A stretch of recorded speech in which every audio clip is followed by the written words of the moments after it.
Assalamualaikum warahmatullahi wabarakatuh. Alhamdulillah kita berjumpa kembali di dalam ngaji awam bersama Kang Dep.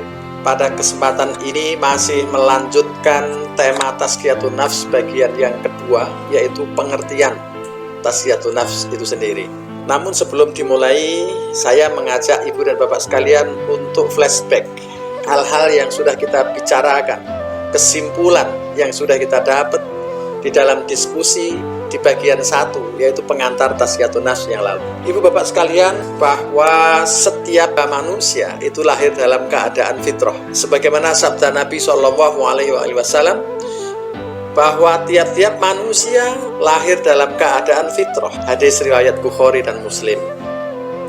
Pada kesempatan lain, dalam khutbahnya, Rasulullah SAW membacakan sebuah ayat, Bismillahirrahmanirrahim, sungguh telah kuciptakan hambaku seluruhnya sebagai orang-orang yang hanif. Kemudian syaitan datang kepada mereka dan menyimpangkan mereka dari agama mereka. Inilah Bapak Ibu kenyataan yang kita hadapi. Kemudian diskusi kita lanjutkan dengan satu pertanyaan, mengapa jiwa manusia mudah tergelincir dari fitrah? Yang pertama, kita sampaikan pada waktu itu bahwa Allah Subhanahu wa Ta'ala mengilhamkan bibit takwa dan bibit fujur dalam jiwa kita. Yang kedua, Allah Subhanahu wa Ta'ala juga mengkaruniakan kepada kita hati dan kemampuan untuk mencapai apa yang kita inginkan. Kalau tadi ada bibit takwa dan bibit fujur, boleh jadi keinginan itu berakarnya dari takwa maupun dari fujur. Naudzubillahi min dzalik. Dibahas juga pada waktu itu bahwa syaitan itu menghembuskan rasa takut dan cinta dunia dan menjadikannya sebagai gerbang bagi syaitan itu untuk masuk ke dalam jiwa kita. Oleh karena itu, pada diskusi yang lalu kita tutup dengan sebuah pertanyaan yang perlu direnungkan. Pingin sukses, selamat dunia akhiratnya? Ini pertanyaan. Maka jawaban yang pasti cara untuk mencapai sukses dan selamat dunia akhirat adalah jiwa yang bersih. Nah, oleh karena itu pada bagian 2 kali ini kita akan membahas pengertian Tazkiyatun Nafs. Ada 2 kata dalam Tazkiyatun Nafs ini, yaitu tazkiyah dan nafs. Ibu bapak sekalian, tazkiyah dalam bahasa Arab ini memiliki beberapa makna. Setidaknya ada 3 yang bisa saya sampaikan di sini. Yang pertama, tazkiyah bermakna suci. Yang kedua, bermakna berkembang. Dan yang ketiga, maknanya adalah barokah. Subhanallah. Ketika 3 makna ini kita gabungkan, maka akan diperoleh pengertian bahwa segala sesuatu yang berangkat dari kesucian, apakah niat suci, hati yang suci, maka yang suci ini akan mempermudah untuk kita berkembang. Dan berkembang itu kalau dimulai dengan kesucian jiwa, maka akan memperoleh juga kebarokahan dari Allah Subhanahu wa Ta'ala. Banyak hamba-hamba Allah yang berkembang dengan sangat cepat, baik secara keilmuan, ekonomi, jabatan, secara keduniaan. Tapi berkembangnya itu tidak memperoleh kebarokahan.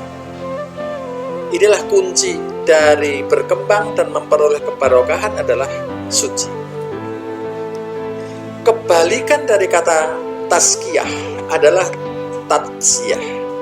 Nah, tatsiyah ini maknanya adalah menjadikan hina, lemah, atau tenggelam di dalam kemaksiatan. Oleh karena itu, ibu dan bapak sekalian, kita tidak akan pernah bisa memperoleh perkembangan yang maksimal sekaligus kebarokahan kalau kita melakukan tatsiyah. Mudah-mudahan Allah membimbing kita semua. Amin ya rabbal alamin. Tatsiyah di dalam Al-Quran banyak disebut. Misalnya jika dikaitkan dengan Allah, tazkiyah ini akan memiliki makna hidayah atau taufik. Hidayah ini ada 2, yaitu hidayah irsyad dan hidayah ma'unah.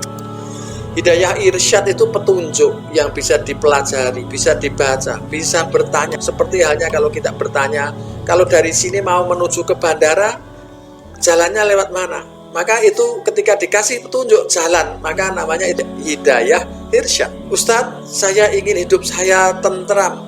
Maka Ustadz mengatakan, banyak-banyaklah ingat kepada Allah, hatimu akan tentram.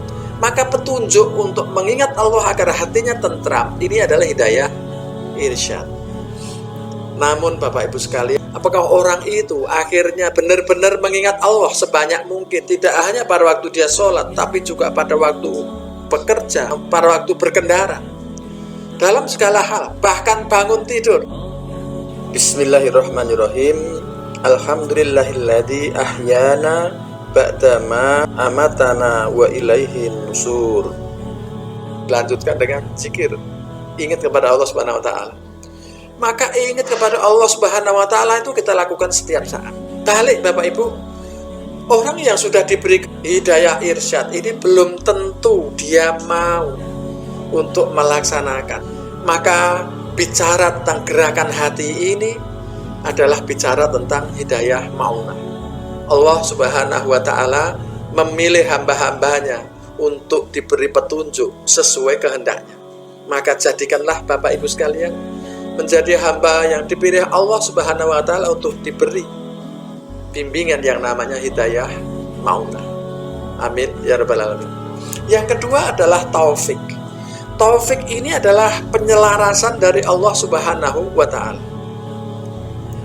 Kalau Allah berkehendak memberikan kebaikan kepada hambanya, maka Allah akan mengatur hidupnya itu kemudian selaras dengan jalan yang sudah ditentukan oleh Allah Subhanahu wa taala. Ada orang yang mencari rumah, kok tiba-tiba yang dipilih rumah itu. Dan ketika ditempati rumah itu ternyata lingkungannya sangat islami. Kemudian dia bisa belajar bermasyarakat, belajar dalam kehidupan agama yang sangat baik, dan beribadah dengan baik bersama tetangga-tetangga dan sahabat-sahabatnya. Maka kenapa kok orang ini memilih rumah itu? Karena bagian dari bentuk taufik, penyelarasan Allah Subhanahu wa taala pada dirinya. Ya ada juga orang yang memilih rumahnya dekat pintu tol, ya biar kalau lari cepat. Ada yang memilih dekat dengan mall, kalau belanja jalan-jalan dekat. Ya ini sekali lagi, kalau penyelarasan dari Allah Subhanahu wa taala itu yang kayak tadi. Akhirnya bisa memperoleh lingkungan yang islami, yang akhirnya bisa membawa dia pada keselamatan dunia dan akhirat. Kemudian kalau kata tazkiyah ini dikaitkan dengan Nabi Shallallahu Alaihi Wasallam, maka kurang lebih nanti maknanya akan mengarah kepada pembelajaran, pada pengajaran iman, pada pembelajaran akhlak, pada bimbingan Nabi Shallallahu Alaihi Wasallam kepada umatnya. Ya. Terus ketika tazkiyah ini di dalam Al-Quran dikaitkan dengan hamba, maka biasanya nanti mengarah kepada maghfirah, yaitu ketika Allah menyebut tazkiyah kepada hambanya, maka akan mensucikan hamba itu dari dosa-dosanya. Kemudian tazkiyah juga banyak di dalam Al-Quran sebagai pernyataan atau himbauan dari Allah Subhanahu wa taala agar kita ini jangan memandang diri kita dengan pandangan ridho, bahwa kita ini sudah baik, ibadah kita sudah banyak. Jangan pula kita ini menganggap diri kita suci, sebab pandangan-pandangan ini menyesatkan kita, hanya membuat kita ini terlena, seolah-olah kita ini sudah tidak perlu lagi untuk memperbaiki diri, untuk meningkatkan lagi. Padahal sesungguhnya apakah amal ibadah kita yakin diterima Allah Subhanahu wa taala? Kita diajarkan oleh Allah Subhanahu wa taala untuk senantiasa memiliki roja dan khauf, yaitu perasaan kita optimis ya, bahwa ibadah kita diterima, permohonan untuk ampunan kita diterima. Tapi juga sekaligus ada perasaan khauf, takut kalau ternyata ibadah kita itu masih sangat kurang, bahkan begitu jauh dari apa yang seharusnya, sehingga kita takut untuk ibadah kita ini tidak diterima olehnya. Inilah sikap yang diajarkan untuk kita amalkan, insya Allah. Nah, itu tadi adalah kata tazkiyah. Kemudian lanjut kita diskusikan mengenai makna kata nafs. Nafs ini berarti jiwa. Nah, di dalam Al-Quran, kata nafs ini memiliki beberapa makna juga. Ada beberapa ayat yang menerangkan bahwa nafs itu berarti ruh. Misalnya, ruh sudah keluar dari jasadnya, artinya orang meninggal. Ada juga penjelasan dari Allah di dalam Al-Quran, pengertian nafs adalah ruh dan jasad. Terus ada juga bahwa nafs itu adalah potensi pikiran. Ya, biasa manusia ini kan sering panjang angan gitu ya Bapak Ibu. Ketika menginginkan sesuatu, mimpi sesuatu, maka panjang angan. Pikiran ini menjadi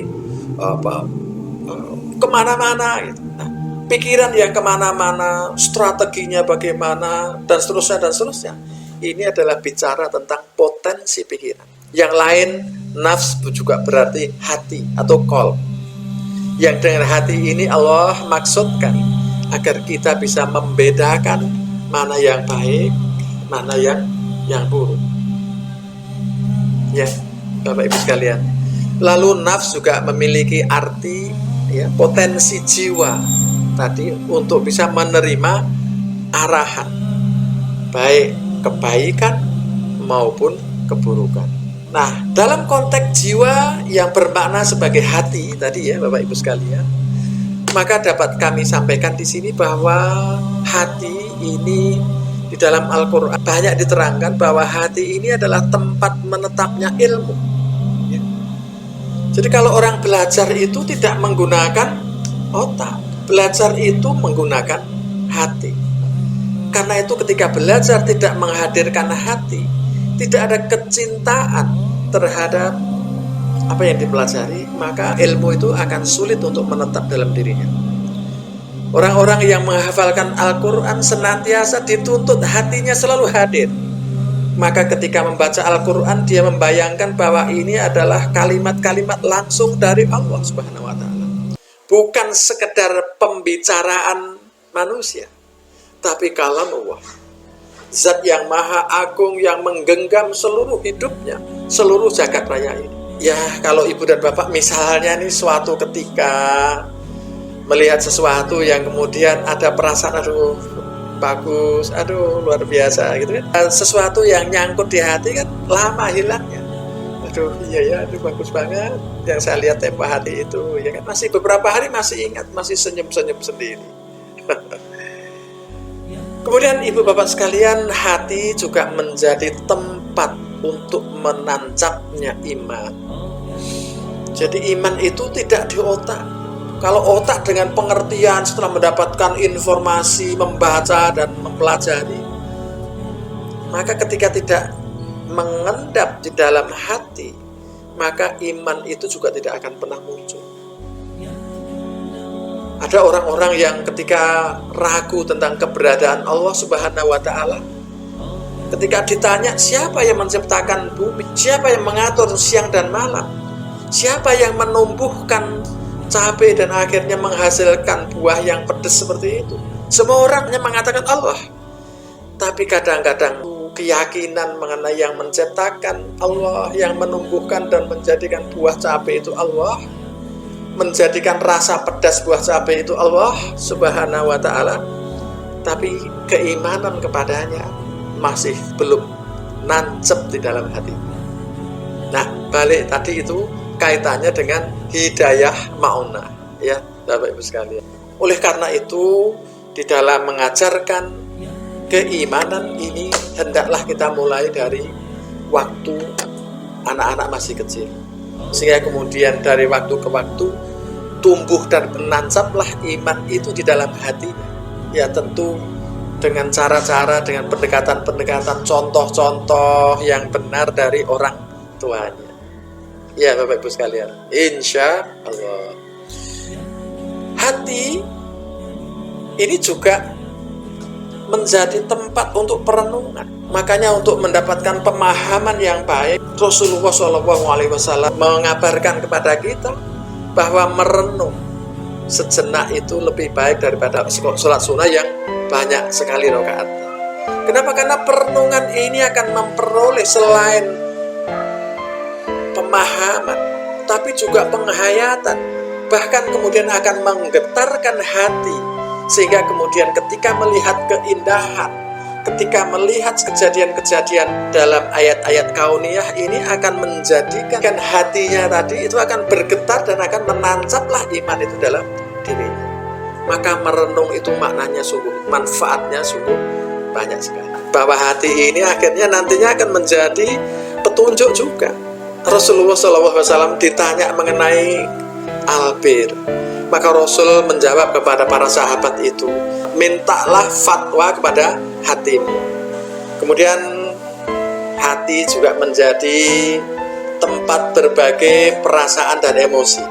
Cinta, sayang, takut, berani, benci, tentram, gundah, semuanya ini bersemayam di dalam hati. Maka hati ini menampung demikian banyak. Kalau itu sebuah harddisk itu, wah itu luar biasa, canggihnya luar biasa. Karena menyimpan demikian banyak hal, maka kadang-kadang juga kita ini harus waspada. Karena peluang untuk mudah tergelincir dari berbagai sudut hati kita ini juga akan mudah terjadi. Apalagi tadi sudah kita sampaikan, setan akan menggelincirkan anak-anak Adam. Dia berjanji kepada Allah bahwa nanti akan sedikit dari hamba-hambamu yang bersyukur. Artinya kebanyakan tergelincir. Ya Bapak Ibu sekalian, karena mudahnya kita itu tergelincir, maka yuk kita senantiasa mendawamkan amalan tazkiyatun nafs sepanjang hidup kita. Ya Bapak Ibu sekalian, bagaimana jiwa kita ini sesungguhnya? Yang pertama, bahwa jiwa ini memiliki potensi untuk menerima arahan kebaikan dan keburukan. Karena itu bahaya ya Bapak Ibu kalau kita bergaul kepada orang-orang pada lingkungan yang melakukan keburukan. Kenapa? Karena jiwa kita ini akan mampu menyerap bagaimana jalan keburukan itu. Dia akan belajar tentang jalan-jalan keburukan. Maka Nabi SAW menyarankan kepada umatnya, kita semua ini, agar kita ini bergaul dengan orang-orang yang hanif, orang-orang yang soleh, orang-orang yang baik. Nah itulah nasihat-nasihat yang berkaitan dengan tadi, bahwa potensi manusia ini akan bisa menerima arahan baik kebaikan maupun keburukan. Desain Allah Subhanahu wa Ta'ala atas jiwa kita itu juga sungguh luar biasa. Kita diberi berbagai sifat yang banyak dan berpasang-pasangan. Ada suka, ada benci, ada takut, ada berani, ada rendah hati, ada sombong, ada iri, ada yang qanaah, dan seterusnya.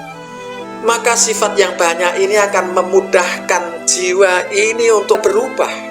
Bahkan perubahan jiwa ini dari jiwa yang baik, kemudian karena masukan-masukan, karena pergaulan, karena pembelajaran, karena keadaan-keadaan yang lain, maka dia bisa berubah dalam waktu yang singkat. Tadi karena kita memiliki sifat-sifat, dilengkapi dengan sifat-sifat yang tadi saling bertolak belakang. Itu Bapak Ibu sekalian. Bahkan Allah secara khusus juga menyampaikan di dalam surah An-Nisa, surah keempat ayat 28, yang artinya Bismillahirrahmanirrahim, dan diciptakan pada jiwa, artinya jiwa kita itu sifat kikir. Jiwa yang dilengkapi dengan hawa nafsu, keinginan dan hasrat kepada harta, pada kelezatan, pada kenikmatan, ini akan menjadikan sebagian besar dari kita terlena untuk mengejar keinginan, hasrat pada hal-hal yang nikmat. Ditambah lagi Allah juga memberikan kemampuan yang lain pada jiwa kita. Yaitu apa Bapak Ibu? Bahwa jiwa kita ini diciptakan Allah Subhanahu wa Ta'ala pinter, pandai untuk menyembunyikan tujuan yang sesungguhnya, perasaan yang sesungguhnya.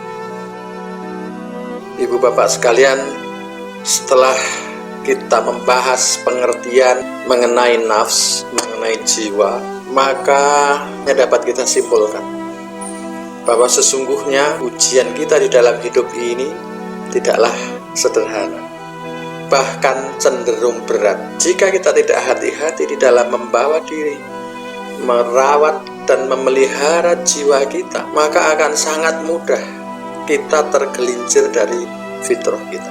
Oleh karena itu Allah Subhanahu wa Ta'ala mengingatkan kepada kita semua. Monggo kita periksa di surah An-Nur, surah ke-24 ayat 21. Bismillahirrahmanirrahim.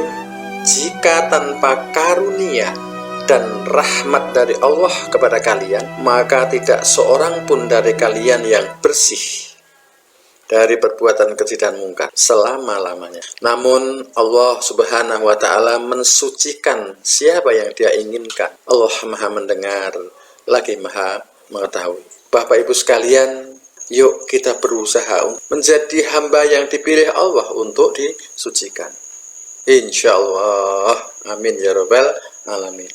Oleh karena itu Rasulullah Shallallahu Alaihi Wasallam mengajarkan kita sebuah doa yang sangat baik, yaitu Allahumma ya muqallibal qulub tsabit qulubana ala dinik.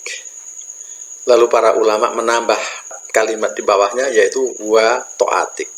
Duhai Allah yang membolak-balikkan hati, aku mohon kepadamu ya Allah, tetapkanlah hatiku ini pada agamamu, dan tetapkanlah hatiku untuk senantiasa taat kepadamu. Sungguh doa yang sangat bermanfaat yang harus senantiasa kita dawamkan. Mengingat kondisi jiwa kita yang sangat-sangat kompleks dan dinamis, sehingga notabene dinamis ini mudah juga untuk kita melenceng, mudah juga untuk kita ini keluar dari fitrah. Na'udzubillahi min dzalik. Secara garis besar ada 3 kondisi. Kondisi yang pertama adalah kondisi jiwa yang diwarnai oleh nafsu amarah bisu, yaitu jiwa yang kurang lebih ya Bapak Ibu sekalian tidak terurus, jiwa yang tidak diberi nutrisi dengan benar dan baik, maka jiwa itu akhirnya akan diwarnai dengan nafsu amarah bisu, yaitu jiwa yang senantiasa mendorong, senantiasa mengajak, senantiasa condong kepada keburukan, kepada kemalasan, keengganan untuk melakukan kebaikan, bahkan cenderung untuk sekedar mendapatkan kenikmatan-kenikmatan itu. Kondisi yang kedua dari jiwa yaitu nafsul lawamah, yaitu jiwa yang menyesal terhadap apa-apa yang sudah dilakukan, dengan mengatakan, ya kenapa aku melakukan ini, kenapa kok jadi saya melaksanakan yang demikian, kok aku tidak melakukan yang itu, kok aku minim sekali usahaku, kenapa aku akhirnya terjebak pada kesalahan-kesalahan seperti ini, dan seterusnya dan seterusnya. Jiwa yang senantiasa menyesal atas maksiat, atas ketidakbaikan akhlak keseharian kita yang tidak baik.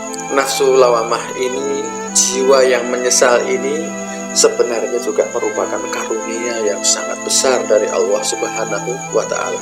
Kenapa Bapak Ibu? Karena nafsu lawamah inilah yang mengajak jiwa yang terpuruk kembali kepada fitrah.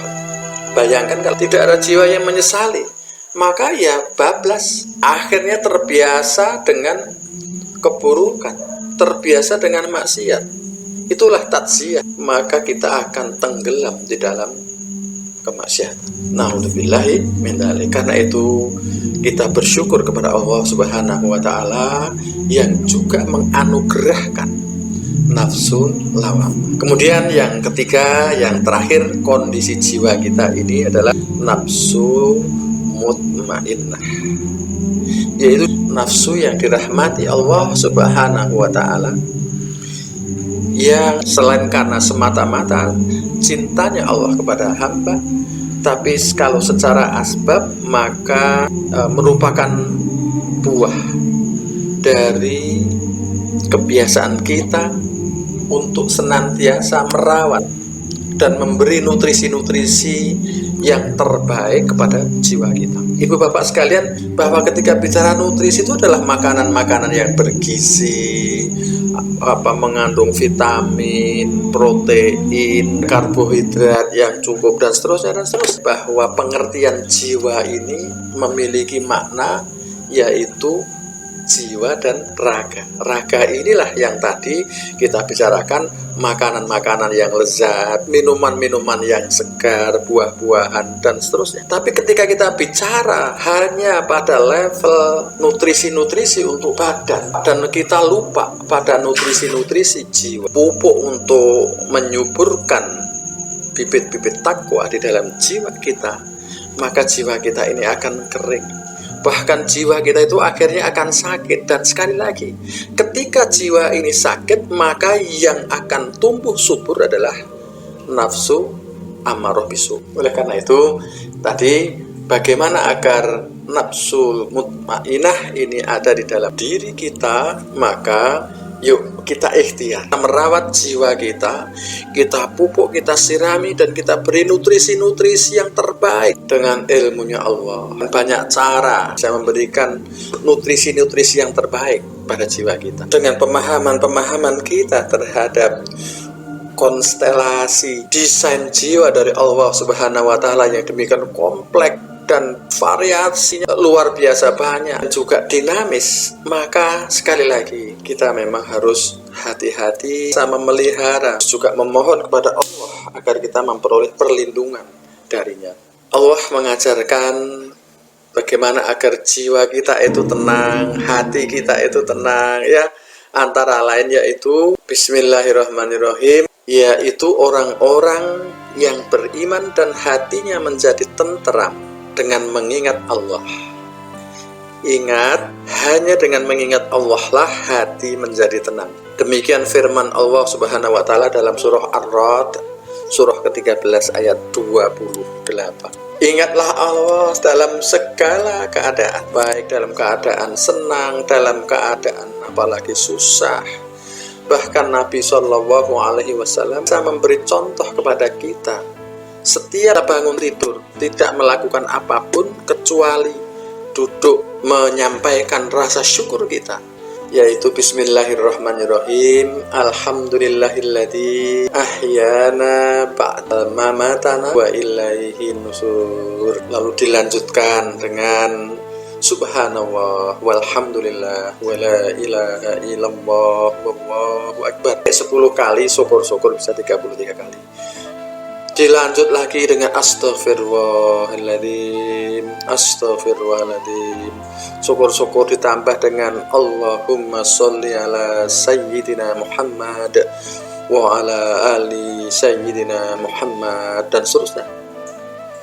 Maka ibu dan bapak sekalian, bangun tidur itu pun kita langsung connect dengan Allah Subhanahu wa Ta'ala. Insya Allah dengan cara itu jiwa kita menjadi tenang, menjadi tentram, dan insya Allah sepanjang hari kita memperoleh keberkahan Allah Subhanahu wa Ta'ala. Kalau itu sudah kita lakukan, maka mudah-mudahan yang lain-lain itu akan menjadi baik juga amalan-amalan kita, sehingga jiwa kita ini lebih didominasi dengan nafsul mutmain, jiwa yang dirahmati Allah Subhanahu wa Ta'ala, sehingga kita mendapatkan satu ayat yang berlaku pada kita insya Allah, yaitu coba kita lihat di surah Al-Fajr surah 90 ayat 27 sampai 30. Bismillahirrahmanirrahim. Hai jiwa yang tenang, kembalilah kepada Tuhanmu dengan ridho dan diridhoinya, maka masuklah ke dalam jamaah hamba-hambaku dan masuklah ke dalam syurgaku. Allahumma amin. Semoga ayat ini untuk bapak ibu semuanya. Amin amin ya robbal alamin. Demikian bapak ibu sekalian, sesi kita mengenai penjelasan tentang tazkiyah dan nafs. Mudah-mudahan dengan pemahaman terhadap tazkiyah dan nafs ini menjadikan kita sadar dengan sesadar-sadarnya tentang begitu banyak mara bahaya yang ada di dalam diri. Oleh karena itu, yuk senantiasa kita akan lebih hati-hati, lebih sungguh-sungguh di dalam memupuk, menyirami, dan memberikan nutrisi-nutrisi yang terbaik atas bibit takwa yang telah diilhamkan ke dalam jiwa kita, sehingga mudah-mudahan jiwa kita itu akan menjadi jiwa nafsul mutmainnah. Ya, Bapak Ibu sekalian, insya Allah pada pertemuan kita yang akan datang di sesi yang ketiga, kita akan melanjutkan diskusi tentang bagaimana memperkuat fondasi jiwa dalam rangka untuk penyucian jiwa itu. Baik, Bapak Ibu, terima kasih. Selamat beraktivitas. Assalamualaikum warahmatullahi wabarakatuh.